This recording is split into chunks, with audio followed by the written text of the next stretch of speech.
Orang terdekat itu siapa? Orang terdekat itu siapa? Apakah itu kerabat, ayah, ibu, saudara, sanak, famili, dan lain sebagainya?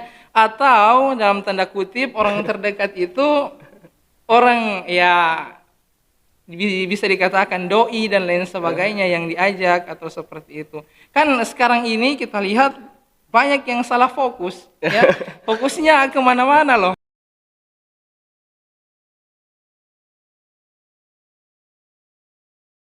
Assalamualaikum warahmatullahi wabarakatuh.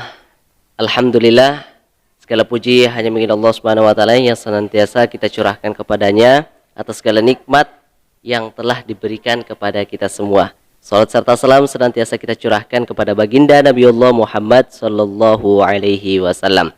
Baik, sahabat Nuansa Podcast kalian, pada kesempatan kali ini kita kembali melanjutkan diskusi singkat kita ya, mengenai bagaimana problematika dan juga permasalahan-permasalahan yang cukup penting ya untuk kita bahas tentunya. Dan tentunya pada diskusi kali ini Firmansyah tidak sendirian dan telah kedatangan seorang tamu yang sangat spesial tentunya, yakni Rois Armat Hafizullah Ta'ala. Assalamualaikum warahmatullahi wabarakatuh, Rois. Waalaikumsalam warahmatullahi wabarakatuh. Bagaimana kabarnya di hari ini, Rois? Alhamdulillah, luar biasa. Alhamdulillah. Baik sahabat Nuansa Podcast kalian, mungkin Anda bertanya-tanya sebenarnya pembahasan kita pada kesempatan kali ini tentang apa ya? Ya, ternyata pembahasan kita pada kesempatan kali ini tidak lepas dari dakwah ya, tentang bagaimana pentingnya berdakwah di zaman pada saat ini yakni generasi Z. Tetapi ada sedikit yang membedakan, yakni bagaimana dakwah melalui komunitas. Dan boleh nih Rois Armat ya untuk menceritakan kepada sahabat Nuansa Podcast sebenarnya sepenting apa sih kita menjalani hidup untuk berdakwah kepada orang lain. Baik, bismillahirrahmanirrahim. Assalamualaikum warahmatullahi wabarakatuh. Waalaikumsalam warahmatullahi wabarakatuh. Hamdan wa syukran lillah wassalatu wassalamu ala rasulillah wa ala alihi wa sahbihi ajma'in amma ba'd. Baik. Jadi kami di sini ya alhamdulillah diundang dari saudara Firmansyah untuk berbagi pengalaman atau menyampaikan beberapa hal yang terkait dengan dakwah itu sendiri. Ya, kalau dilihat masih banyak orang yang lebih pantas dari kami ya secara keilmuan dan pengalaman, masih banyak orang yang lebih pantas dari kami, tapi kami akan coba menyampaikan beberapa poin terkait hal-hal mengenai dakwah itu sendiri. Kalau tadi dikatakan bahwasannya dipertanyakan dari Ustadz Firmansyah, bagaimana sih pentingnya dakwah itu? Ya, kurang lebih begitu ya. Dakwah itu bagaimana pentingnya? Tujuan dari penciptaan manusia itu saja untuk beribadah kepada Allah Subhanahu wa taala, saya kira. Dan itu sudah jelas disebutkan dalam Quran surah Ad-Dzariyat. Allah katakan, "Wa ma khalaqtul jinna wal insa illa liya'budun." Untuk beribadah kepada Allah Subhanahu wa taala. Dan bentuk ibadah itu sendiri kan kita tidak manai secara sempit, hanya sekedar ibadah mahdhah yang kemudian kita laksanakan salat, zakat, puasa dan lain sebagainya. Tidak kita maknai secara sempit. Namun ada bentuk ibadah-ibadah yang lain yang kemudian menghubungkan antara kita dengan populasi yang ada atau dengan mad'unya kita. Seperti itu yang kita sebut dengan dakwah. Da'u da'watan atau mengajak. Mengajak siapa? Mengajak orang-orang, mengajak mad'unya kita untuk mengenal Allah Subhanahu wa taala yang kemudian itu langsung mengantarkan kita kepada tujuan kita diciptakan, baik mereka diciptakan ataupun kita diciptakan untuk beribadah kepada Allah Subhanahu wa taala. Dan itu urgensi dakwah menurut saya. Bahwasanya dakwah itu sangat penting di kehidupan kita karena tujuan kita diciptakan saya untuk beribadah kepada Allah Subhanahu wa taala. Dan bagaimana manusia bisa beribadah secara sempurna kepada Allah Subhanahu wa taala kalau tidak didakwahi atau diajak untuk mengenal Allah Subhanahu wa taala. Itu menurut saya urgensinya untuk sementara seperti itu. Tapi kan kalau kita melihat juga Rois ya, dakwah itu kan banyak sekali tuh orang yang perlu kita dakwahi. Sebenarnya yang lebih utama untuk kita dakwahi itu yang mana dulu nih, Rois? Oke. Menarik kalau ditanya tentang sebenarnya siapa yang pertama kita ajak ya. Ya, saya kira kita sudah bahas itu bagaimana di kajian sirah yang ada di Insania karena sebagaimana kalau kita lihat bagaimana Rasulullah Shallallahu alaihi wasallam mencontohkan bagaimana kita berdakwah kepada siapa dulu. tetap kita mencontoh kepada Rasulullah sallallahu alaihi wasallam. Karena dakwah kita itu kemudian perilaku, kemudian apa saja yang kita laksanakan tidak lepas dari apa yang dicontohkan oleh Rasulullah sallallahu alaihi wasallam. Termasuk uslub dakwah itu sendiri, termasuk siapa yang kita ajak duluan, siapa yang kita dakwahi duluan. Dalam sirah nabawiyah disebutkan bahwasanya ketika Rasulullah sallallahu alaihi wasallam menerima wahyu dan diutus sebagai nabi, yang pertama diajak yaitu Khadijah. Orang-orang terdekatnya ada Khadijah, kemudian ada Ali bin Abi Thalib, kemudian ada Abu Bakar dan lain sebagainya. Artinya Rasulullah sallallahu alaihi wasallam ketika berdakwah pada awalnya itu diperintahkan untuk mendakwahi orang-orang terdekatnya terlebih dahulu. Jadi kalau kita terapkan sekarang, oh iya, berarti saya sebagai pendakwah sudah tahu Rasulullah contohkan itu orang-orang terdekatnya dulu. Jadi kalau saya sebagai pendakwah sekarang, ya orang-orang terdekatku dulu yang saya akan dakwahi, seperti itu. Yang maksud orang terdekat di sini ya bagaimana ini? Ya, Kadang kan ada juga ya orang terdekat kita, ya orang tua ada di kampung tuh jauh, ya. Ada yang lebih dekat, ya mungkin ayangnya atau gimana. Oke, siap. Masya Allah, luar biasa. Ya, kalau dikatakan orang terdekat itu siapa? Orang terdekat itu siapa? Apakah itu kerabat, ayah, ibu, saudara, sanak, famili, dan lain sebagainya? Atau dalam tanda kutip orang terdekat itu orang ya bisa dikatakan doi dan lain sebagainya yang diajak atau seperti itu. Kan sekarang ini kita lihat banyak yang salah fokus, ya. Fokusnya kemana-mana loh. Kenapa fokusnya dia kemana-mana? Sebenarnya dakwanya itu untuk kerabat, keluarga, dia langsung loncat kepada orang terdekat yang kemudian kenalnya baru beberapa hari, seperti itu ya. Ya, dipahami dengan ya saya dakwahi dulu doiku, ya, seperti itu. Biasa kan anak muda, apalagi pendakwa-pendakwa muda yang rentan dengan godaan yang seperti itu. Banyak sekali godaan-godaan yang ya tentang virus-virus cinta monyet atau virus-virus merah jambu dan lain sebagainya. Itu dia kemudian merasuki pendakwa-pendakwa sekarang. Namun kalau ditanya siapa prioritasnya, pasti keluarga. Walaupun orang tua yang kemudian tinggal jauh di sana, orang tua yang kemudian di kampung halaman kita menuntut ilmu di Makassar, dan itu maksudnya kita pahami secara jarak. Namun yang paling pertama itu adalah orang tua kita, keluarga kita. Bagaimana Rasulullah Shallallahu Alaihi Wasallam mempraktekkan itu dari sana keluarga kerabatnya. Bukan, walaupun pada saat itu Khadijah, kalau kita lihat Khadijah, tapi di sini dalam konteksnya Khadijah itu pasangan yang halal, bukan yang kemudian kita banyak didapati sekarang yang belum halal, yang kemudian saling mengingatkan, langsung dia ingatkan yang itu dulu sebelum kemudian mengingatkan orang tuanya, seperti itu.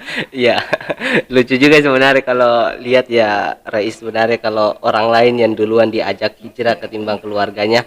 Tapi kalau melihat juga ada orang ya yang mungkin bangunin doinya salat tahajud, jangan lupa sholat, ya yang kayak begini tuh sebenarnya menyikapinya bagaimana ini, Rais? Iya, oke. Kalau saya pribadi ini bebas ya. Kalau memang ada yang mau sanggah, mau mungkin ini terlepas ya. Ini pribadi saya. Wah, mungkin kenapa masih begitu? Jadi sekedar prioritasnya itu masih apa? Ya, ditanyakan prioritasnya itu siapa? Kalau prioritasnya sudah Allah Subhanahu wa taala, dakwanya untuk mengajak kepada Allah Subhanahu wa taala, pasti dia sudah tahu skala prioritas yang dia ajak dulu siapa. Ya, orang-orang siapa dulu. Dan kalau dia ajak dulu orang-orang yang seperti itu atau bangunkan tahajud si doi dan lain sebagainya, ya sebatas itu prioritasnya, supaya doinya tahu bahwa wah ternyata rajin juga tahajud doiku ini ya, atau orang yang dia dekati itu rajin juga seperti ini. Dan saya kira itu sebatas prioritasnya. Kalau kita prioritaskan Allah Subhanahu wa taala, pasti ada ya prioritas yang lebih tinggi daripada itu. Mungkin orang tua kita ajak memang benar-benar ikhlas, karena mau didapat apa, maksudnya kita mau dapat pujian apa dari orang tua. Mungkin ada pujian, tapi kan pujian antara orang tua dengan anak itu kan ya biasa kita tahu ya. Tapi kalau pujian antara doinya kita dan lain sebagainya, itu pasti tujuannya ya prioritas kita sebatas itu, pujian dari doi itu sendiri. Saya kira ini pribadi ya, pendapat saya pribadi, bahwa memang mungkin sekedar prioritasnya saja ya. Kita lihat dari prioritasnya, ada yang prioritasnya orang tua, kemudian maksudnya ada yang prioritasnya Allah Subhanahu wa taala, ada yang prioritasnya hanya sependek itu, ingin dipuji atau dan lain sebagainya. Dan kita mungkin tidak terlepas dari itu semua sebagai pendakwah. Ya kita mengetahui bahwa diri kita juga masih rentan dengan hal-hal yang seperti itu.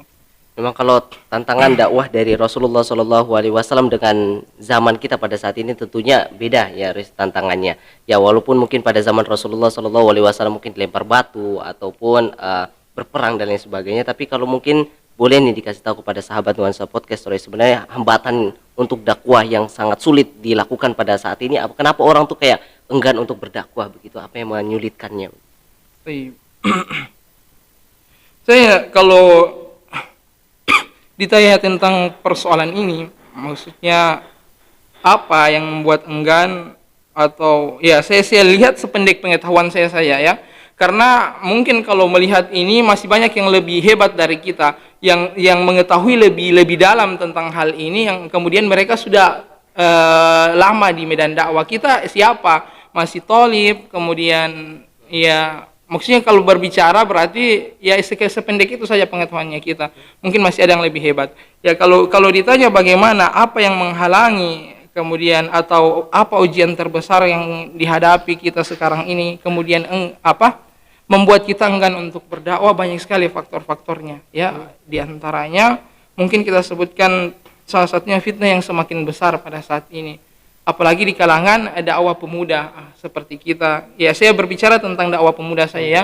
Saya tidak terlalu menyoroti bagaimana orang-orang yang asatidzah kita, yang kemudian pasti memiliki fitnah tersendiri tentang dakwanya. Ya, tapi saya pahami sekedar saya sebagai thalib yang kemudian mencoba untuk mengamalkan ilmu yang kita dapatkan sedikit, walaupun itu sedikit, tapi kita coba mengamalkan. Bagaimana tantangan-tantangan sangat luar biasa. Sebagaimana ada syekh mengatakan dalam satu potongan ceramahnya, seandainya generasi sahabat melihat fitnah yang dihadapi pemuda-pemuda sekarang itu, pasti akan menangis saking luar biasanya ya fitnah yang diberikan ya, yang didapatkan oleh pemuda-pemuda sekarang.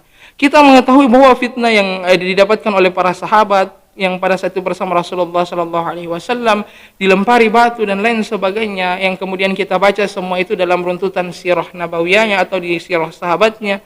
Namun ya kalau dihadapkan dengan kita yang pada saat ini fitnahnya sangat luar biasa, itu kata Syekh ya, di dalam salah satu potongan ceramahnya dia katakan mungkin mereka akan menangis bagaimana melihat kita pengemban dakwah sekarang ini dengan cobaan yang sangat luar biasa, fitnah berada di mana-mana, belum lagi gadget dan lain sebagainya. Kemudian ada yang menghalangi kemudian mereka tidak berdakwah, mungkin karena saya kembali lagi kepada prioritasnya mereka masih sekedar di mulutnya manusia, begitu, masih sebatas mulutnya manusia, sebatas lisannya manusia, yang kemudian ketika ada yang mencela mereka langsung down, tidak mau lagi melanjutkan dakwah mereka seperti itu. Padahal kalau kita kembalikan lagi kepada sejarah-sejarah yang lalu, saya selalu kembali kepada sejarah Rasulullah Sallallahu Alaihi Wasallam. Kenapa? Karena sering saya katakan bahwasanya kalau kita melihat kepada sejarah Rasulullah Sallallahu Alaihi Wasallam, berarti kita sudah ada role model, sudah ada contoh bahwasanya kalau ada yang terjadi hari ini, ini sudah pernah terjadi di masa lalu di zaman Rasulullah Sallallahu Alaihi Wasallam. Jadi ketika kita sebagai pendakwah saat ini mendapatkan cobaan, ya kita ketahui bahwasanya itu ya sudah dilewati atau sudah dilalui oleh orang-orang yang berada di zaman Rasulullah Sallallahu Alaihi Wasallam. Artinya apa? Jadi kita sebagai pendakwah saat ini sudah harus memikirkan yang lebih luas. Kita sudah harus berpandangan lebih luas bahwa kita tidak sekedar pada mulut manusia, celaan manusia. Karena itu yang menghalangi dakwah kita sehingga sulit berjalan pada saat ini. Dan banyak orang-orang yang berhenti atau pensiun dini dari dakwahnya itu hanya karena itu, mulut dari manusia, hanya karena komen dari manusia, head comment ataupun dislike, dia tidak disukai dan lain sebagainya. Padahal masih bisa mengupgrade diri untuk kemudian bisa melanjutkan dakwah-dakwah yang lebih baik lagi dari yang kemarin. Masya Allah. memang tantangan luar biasa dari omongan orang lain ya, yang kadang menjatuhkan mental kita sehingga sulit sekali Rois untuk melangkah dan melanjutkan jalan dakwah kita yang tadinya wah dari awal saya pengen berdakwah nih, tapi pas ditimpa dengan satu ujian, mungkin celaan ya, komentar yang buruk dari orang lain down lagi. Tapi kita harapkan pemuda pada saat ini kayaknya kuat-kuat semua ini Rais ya. Nah tadi udah menceritakan sedikit tentang dakwah perorangan, mengajak satu orang dengan orang lain ya kan Rais. Sebenarnya dakwah ini memang bisanya dilakukan hanya satu orang atau dalam bentuk lain dakwahnya Rais, atau mungkin dalam bentuk berkelompok ya, dengan organisasi atau lain sebagainya Rais. Ya, Masya Allah. Ya, jadi dakwah itu, ya, saya berbicara kembali lagi. Saya selalu mengulang bahwa saya berbicara sesuai dengan kapasitas saya. Mungkin tidak terlampau, sekedar kapasitasnya saya saja.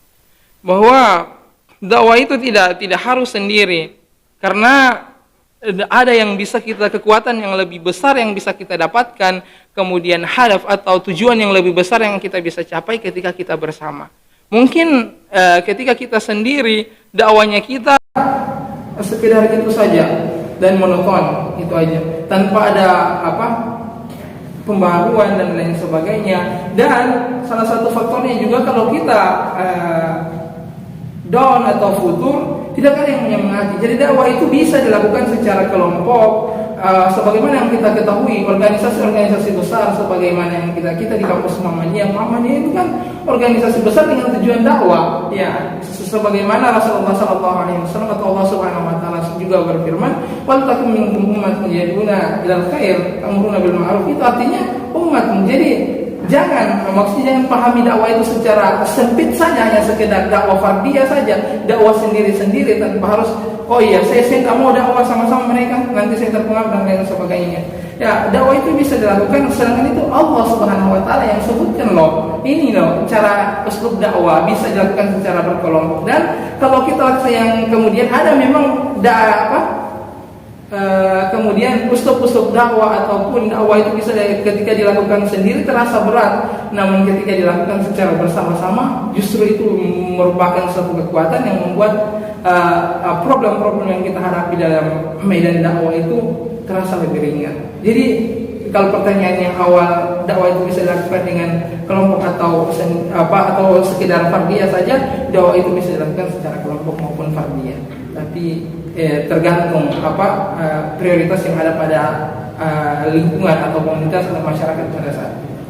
Sekarang ini bisa memicu semangat ya, biasanya kalau misalnya berkelompok dan kalau kerja sama-sama serasa kayak ada semangat ini kita ini karena ada teman yang membantu. Kadang kalau sendiri sulit sekali untuk menyampaikan kebaikan, apalagi kalau sudah diserang dengan berbagai macam ya ujian dan cobaan, pasti sudah langsung down, apalagi ada yang nyemangati. Tapi kalau organisasi ataupun kelompok ya tentunya ada yang nyemangati. Ya, tapi ini ya, Firmansyah dengar katanya Rois ini punya komunitas dakwah ya.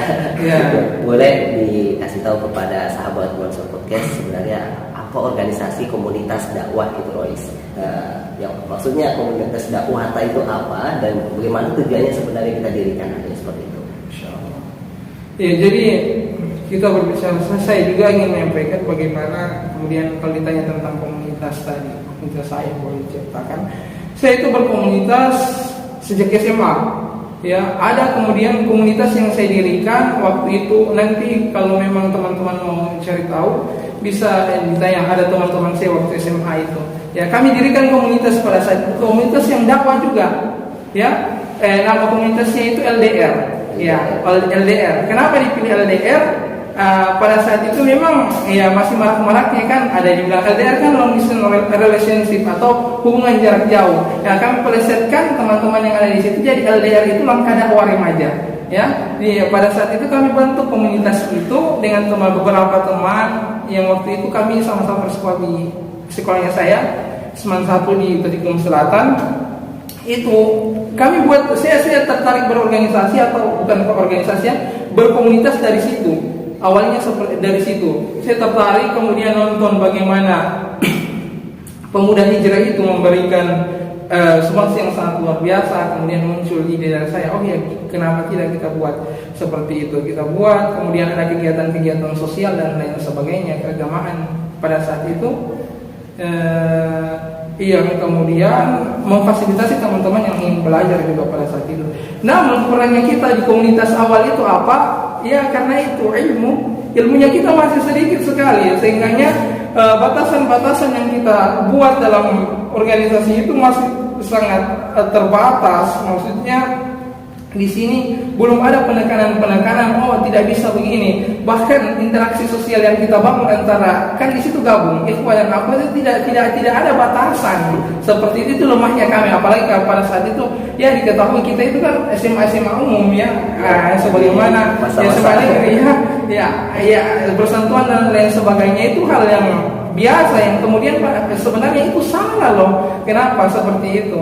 Itu di awal komunitas kami yang awal seperti itu. Kemudian ya berjalan ada komunitas yang kami bentuk juga dengan teman saya, namanya itu komunitas remaja Muslim Tobungku. Kemudian tempat tinggal saya itu Tobungku namanya, kayak desa saya Tobungku.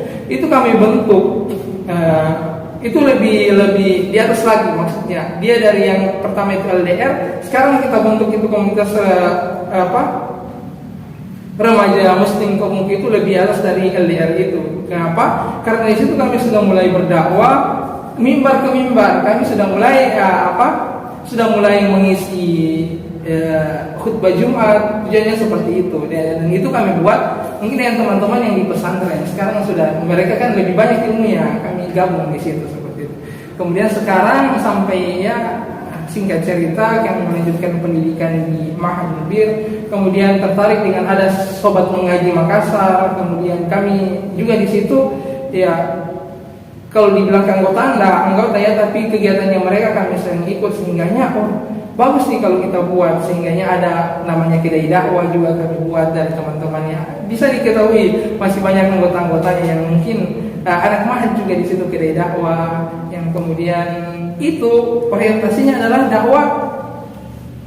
dakwah sosial yang kemudian kita munculkan seperti itu. Maksudnya ada pembagian dan lain sebagainya, pembagian Al-Quran. Tur pertama kita itu ya pembagian Al-Quran seperti itu.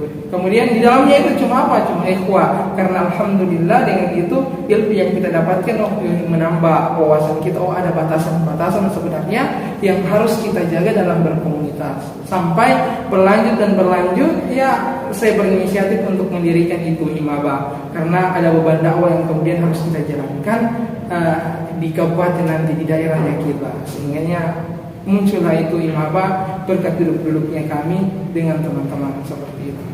Perjalanan panjang dari Rais Ahmad ya, mengenai bagaimana komunitas dakwah yang dibangun mulai dari masa SMA, kemudian naik ke jenjang yang lebih tinggi mungkin remaja di kecamatan maupun di desa.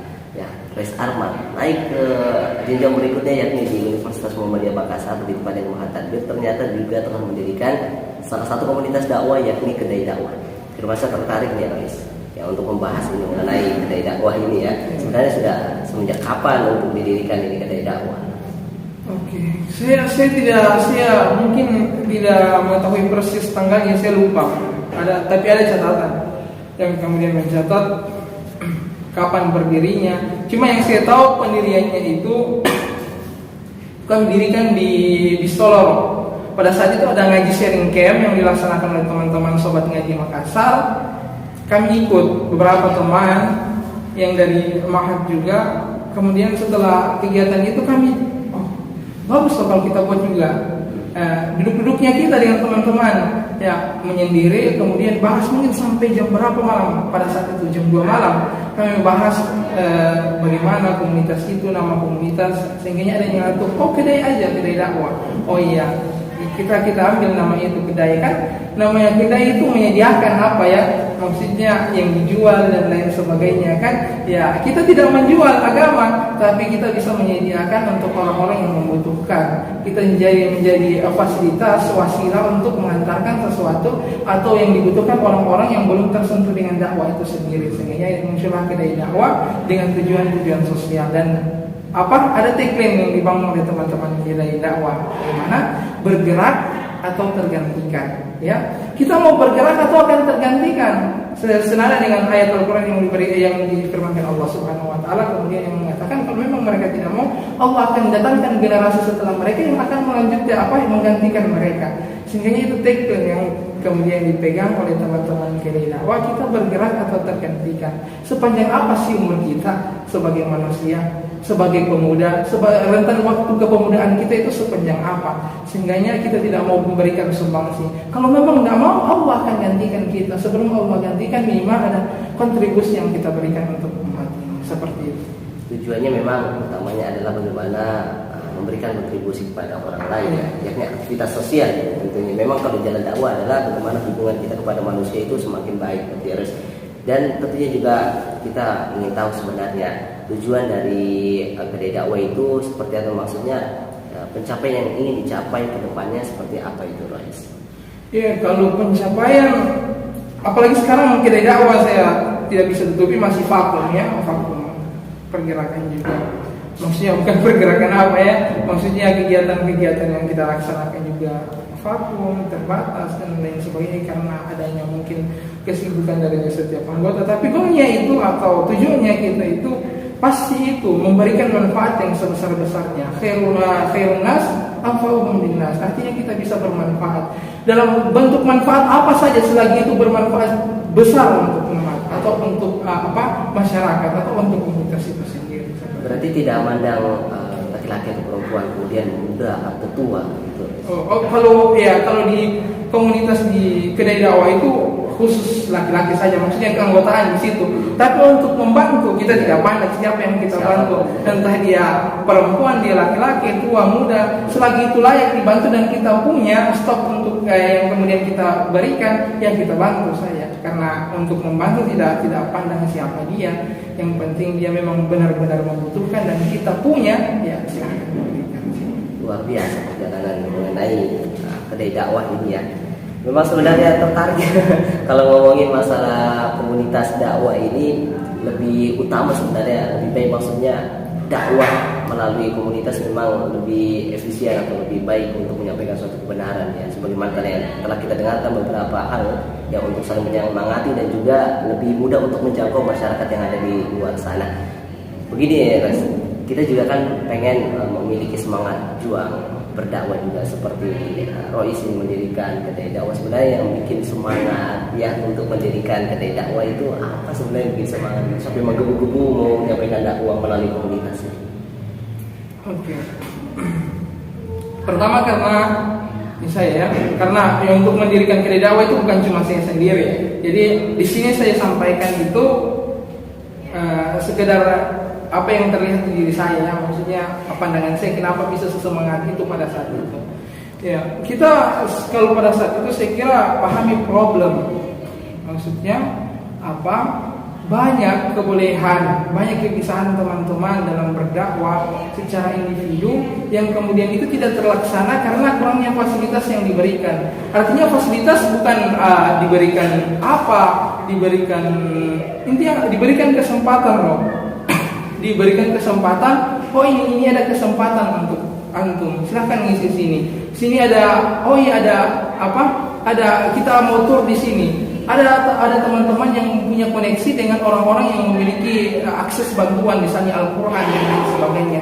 Tapi itu tidak tersampaikan karena mereka secara fardiyah sendiri tidak ada yang memfasilitasi. Saya dari situ problem yang seperti itu yang kemudian memunculkan, oh iya ini harus kita tindaki, kita fasilitasi sehingganya yang dimiliki oleh teman-teman itu baik secara fardiyah itu secara sendiri-sendiri, secara individu itu bisa disebarkan, bisa disebarluaskan kepada masyarakat atau orang-orang yang membutuhkan pada saat itu. Bukan cuma sekedar berbagi makanan atau berbagi Al-Quran dan lain sebagainya, tapi ada memang beban ilmu yang dimiliki teman-teman yang kemudian mereka tidak berani langsung menawarkan, saya ingin bicara di sini, saya ingin menyampaikan dakwah di sini, saya ingin berkhutbah di sini. Kalau ada teman-teman komunitas yang fasilitasi kan, walaupun mereka malu untuk menawarkan, tapi kan ini kita datang dengan komunitas loh. Kami datang komunitas ingin menawarkan ini. Oke, anggotanya yang akan naik ini seperti itu. Intinya problemnya itu karena kurangnya fasilitas yang diberikan kepada teman-teman yang memiliki kebolehan, memiliki potensi untuk dikembangkan seperti itu. Mungkin terakhir Rois, untuk bagaimana harapan Rois sebenarnya ke depannya ini dan juga sebagai closing statement ya, harapan untuk mengenai dakwah melalui komunitas ini, dan juga kepada teman-teman mungkin yang supaya mau dan juga bersemangat dalam mendirikan komunitas dakwah gitu, Rois. Ya. Kalau saya memberikan harapan saya ya, pertama harapan saya kira semoga kedepannya itu orang-orang yang atau apalagi pemuda yang memiliki pemikiran untuk berdakwah, baik itu saya tidak fokuskan hanya sekedar komunitas, tidak, namun saya katakan di sini bahwa semoga kedepannya harapannya saya banyak pemuda-pemuda yang muncul dengan semangat berdakwah yang sangat luar biasa seperti saudara Firmansyah, bagaimana menciptakan nuansa podcast itu dengan tujuan dakwah tentunya. Ya saya kira perlulah kedepannya ada terobosan-terobosan yang sangat luar biasa dari pemuda-pemuda muslim yang kemudian memberikan itu inovasi yang kemudian membuat kita bisa bersaing dengan konten-konten yang ada sekarang ini, itu kemudian bisa menebar dakwah itu secara sempurna di permukaan bumi ini, yang kemudian itu dipelopori oleh anak muda. Saya kira dakwah itu bisa tersebar di permukaan bumi atau di seluruh penjuru dunia itu dengan power, dengan yang mempelopori pada saat itu adalah anak muda. Dan kalau closing statementnya, saya kira apapun kita sekarang ini, baik sebagai thalib, baik sebagai pekerja, baik sebagai guru dan lain sebagainya, apapun posisi kita pada saat ini, tetap niatkan untuk Allah Subhanahu wa taala dan niatkan untuk membantu atau mempelopori atau mendukung kejayaan Islam itu sendiri. Seperti itu. Masya Allah, tabarakallah, luar biasa pembahasan kita pada kesempatan kali ini ya, sahabat nuansa podcast, mengenai bagaimana pentingnya berdakwah kepada orang lain dan juga pentingnya berdakwah melalui kelompok ataupun komunitas ini. Dan juga Firmansyah mengucapkan banyak terima kasih Rois telah menyempatkan waktunya pada kesempatan kali ini dan juga berbagi ilmu pengetahuan kepada sahabat nuansa podcast tentunya. Semoga apa yang Rois sampaikan tentunya ini bisa bernilai pahala untuk kita semua. Syukron, barakallahu fikum Rois. Ya, semoga Rois ini sehat selalu, nanti insya Allah kita undang lagi di lain kesempatan ya. Baik sahabat nuansa podcast kalian, itulah tadi bagaimana perbincangan diskusi ringan kita mengenai jalan dakwah beliau dan juga sedikit membagi ilmu pengetahuan mengenai komunitasnya, yakni dakwah melalui komunitas, beberapa komunitas yang telah disebutkan tadi. Ya, semoga ini bisa memberi sedikit wawasan untuk kita dan lebih bersemangat dalam menyebarkan kebaikan. Dan Firmansyah memohon maaf apabila ada salah kata dari saya pribadi, karena pada dasarnya manusia adalah tempatnya salah dan tidak luput dari kesalahan tentunya. Firmansyah juga mengucapkan banyak terima kasih. Syukron, barakallahu fikum. Wassalamualaikum warahmatullahi wabarakatuh.